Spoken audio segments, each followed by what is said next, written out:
Hello, I'm Wendy Wilson, and I'd like to welcome you to another edition of Realizing Potential. Today I have with me in the studio a woman who is just committed to her art form, which is that of poetry. She happens to be a very accomplished alum of Albany State University, and we're particularly proud of her, and she will share with us the great works that she has completed. One on the way, she is none other than Kimberly Sherrill. Kimberly, how are you today? Good, how are you doing? Good. Is it a third one on the way, or I'm just putting that out there for you and you've not started on that yet? No, the third one is on the way. The third one will hopefully debut next fall. Oh, okay. Excellent, excellent. Yes. But before we talk about these phenomenal works, I know that they already are, tell us a little bit about your involvement with Albany State. You were once a student here. When did you start? Your major? All those great things. I started at Albany State in the fall of 1999, and coming to Albany State was not a big decision for me. It was almost like I always knew that I would probably end up at Albany State, even though I applied at other schools. Albany State is my family school. My great-grandmother graduated from Albany State. Gosh, I don't even know how many decades ago that was. My great-grandmother, my grandmother briefly attended, all my cousins and my older brother. So Albany State is home to me. Very good, very good. So it's a part of the genes. It's a Yes. part of the DNA. It's a family tradition. We don't even talk about other schools. Okay. You know, we don't mention it. I have a couple of cousins that went to other HBCUs, and we still let them keep their their little branch on the family tree because they did at least choose an HBCU. Not the best one, but they chose one. They chose one nonetheless. It's interesting. Before we go any further with you, I was talking to one of your cousins, Trinka Polite, and then another cousin works in the office of Alumni Affairs with me, Sue Polite Solomon. But Trinka and I were talking, and she was sharing with me that you had written these great books, and that I should have you as a guest on the show. And she and I often get in the discussion of how there's a family rivalry because she did not attend Albany State nor an HBCU, and how sometimes you guys just give her and other family members the absolute blues. It gets a little contentious.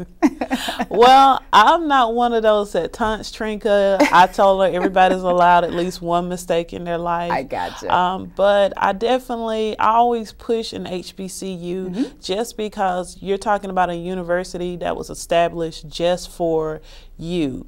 You know, that was the whole thing about it. The story of Albany State and how the river that runs, right past Albany State, slaves used to be traded up and down this river. And then a university, well, college at the time, was started just for African Americans.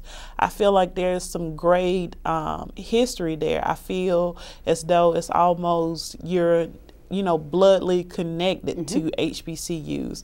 And the type of education that you get at an HBCU is, I feel, a little bit superior to those that you will receive at other universities because they tend to be a little bit smaller, and your professors really get to know you. You are not just a number, you're not just a student. They really get to know you. My professors became family. And my husband is not attending an HBCU because he was offered a scholarship somewhere else.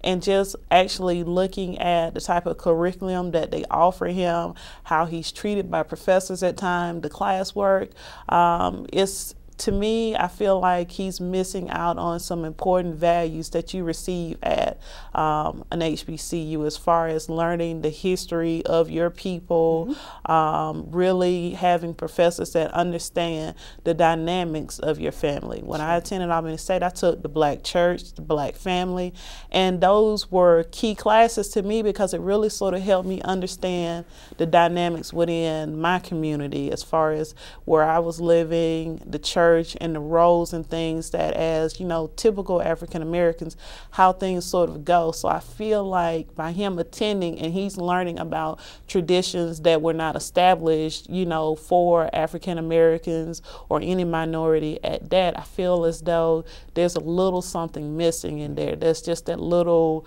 it's like the garnish on top of the degree. It's the parsley is missing. Gotcha. There's no cherry on top of the sundae. I love it. I love it. We're going to have to get you involved in our marketing marketing department to help sell this institution. You did a phenomenal job, and I would agree with you. A lot of times you have students, and the college experience can be overwhelming within itself, despite what type of institution you happen to attend.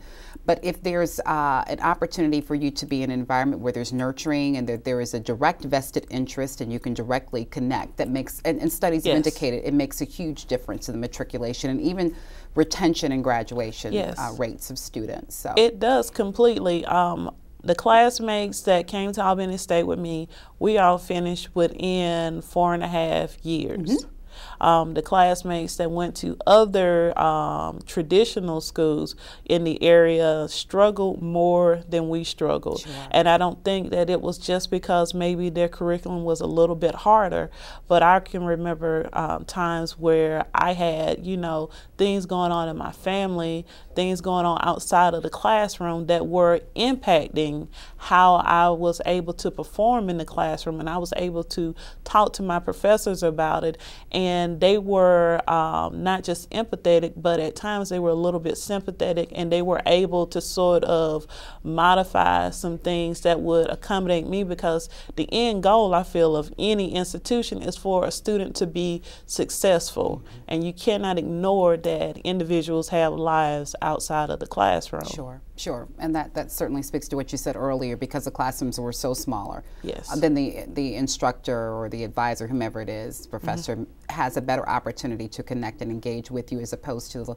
the larger institutions where you literally are a number. I know when I went off to college and speaking with, you know, classmates that I attended high school with, and you doing a comparison, and my their average class, University of Michigan, may have been 300, where, you know, one of my freshman classes may have been 25, 30. So it makes a huge difference. Yes. It does. And you think about freshmen that are coming out of high school, they weren't in high school classes where there were 200 and 300 students in a class. Okay. They were coming out of classroom sizes that were 30 or less. Sure. And so if you come to a university where there are 30 or less, that's not as a big of adjustment. I mean, thinking about the difference between high school and college, that transition is a little bit easier, and that does promote a lot more success in having students to not just drop out after their first or second year. Sure. Well, it is indeed evident that Albany State had a huge impact upon you. What was your major while you were? My major was psychology. Okay. Yes. Why did you select that major? Because I don't know, it felt very natural to me. I was always interested in the human mind and how emotions and things play into that. I found myself being sort of the advice giver, the counselor amongst family and friends, and so to me, majoring in psychology really seemed very natural, and I wanted to work with adolescents, and so I figured I would become an adolescent counselor, or maybe a school guidance counselor, and then I would give me an opportunity to work with children. So that was my original plan when I attended Albany State. Okay, and I hear the word original. So it sounds like plans changed a little bit after graduation? They did change a little bit after graduation. I had a few jobs in the field of psychology, and I was working with youth, and I loved it. I enjoyed it. But there was more to it than just actually being able to work with the children and to mentor them. There was also that financial standing, and the thing that I wasn't really expecting when I graduated. If you don't go on to master's in private practice, a lot of counseling jobs and things are grant funded. I see. And I graduated shortly after the war started, after 9/11, and so funding was always a big thing, and I found myself every year my grant would either be transferred to a new grantee. So basically I had my same job, but my salary could change, my boss is going to change, my office location would change, and just the dynamics of it from year to year, I never knew where I was going to end up. And so I decided at that point that I would go into teaching for a few years and see how I enjoyed it, and it would still give me the opportunity to work with children. And I found my psychology degree very useful working with 7th graders. I'm sure. Yes. Middle school. Yes. It was funny. Every time someone would ask me, what do you do? I say, I teach 7th grade. They would make a little face go, yes. Ooh. I was like, exactly. Exactly. As I did. I remember the middle school years with my daughter and experiencing them now with my son, and thus my gray hair. Challenging. So my hat's off to teachers in general. In general, they are, we never give them their just due and their true credit. They have an awesome task before them. That is very, very true. They really do.